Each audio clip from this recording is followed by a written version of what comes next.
10ஆம் வகுப்பு அறிவியல் புத்தகத்தில் இயக்க விதிகள் என்ற பாடத்தில் உள்ள ராக்கெட் ஏவுதலை விளக்குக என்ற வினாவிற்கு விடையை காண்போம். இதில் 3 விஷயங்கள் உள்ளடக்கியதாக இருக்கிறது.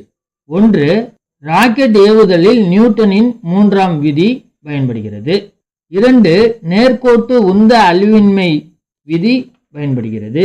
3, விடுபடு வேகத்தில் செல்லுதல்.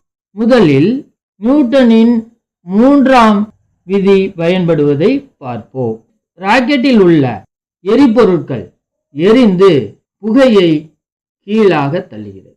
அந்த புகை ஒரு விசையுடன் வெளியில் தள்ளப்படுகிறது, கீழே தள்ளப்படுகிறது. அதற்கு சமமான வேகத்தில் ராக்கெட் ஆனது மேலே செல்கிறது. புகை கீழே செல்வது விசை, ராக்கெட் மேலே செல்வது எதிர்விசை. இரண்டாவதாக நேர்கோட்டு உந்தம் அழிவின்மை விதியை பார்ப்போம். ராக்கெட்டில் உந்து கலனில் எரிபொருள்கள் நிரப்பப்பட்டிருக்கின்றன.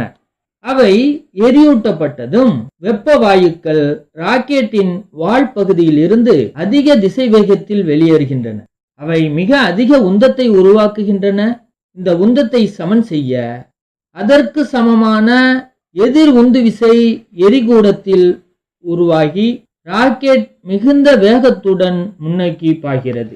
ராக்கெட் உயர பயணிக்கும் போது அதில் உள்ள எரிபொருள் முழுவதும் எரியும் வரை அதன் நிறை படிப்படியாக குறைகிறது. உந்த அழிவின்மை விதியின்படி நிறை குறைய அதன் திசை வேகம் படிப்படியாக அதிகரிக்கிறது.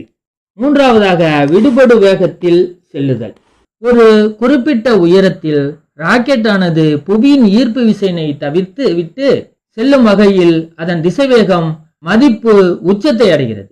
இது விடுபடு வேகம் எனப்படுகிறது. இந்த பதிவில் ராக்கெட் ஏவுதலை பற்றி பார்த்தோம்.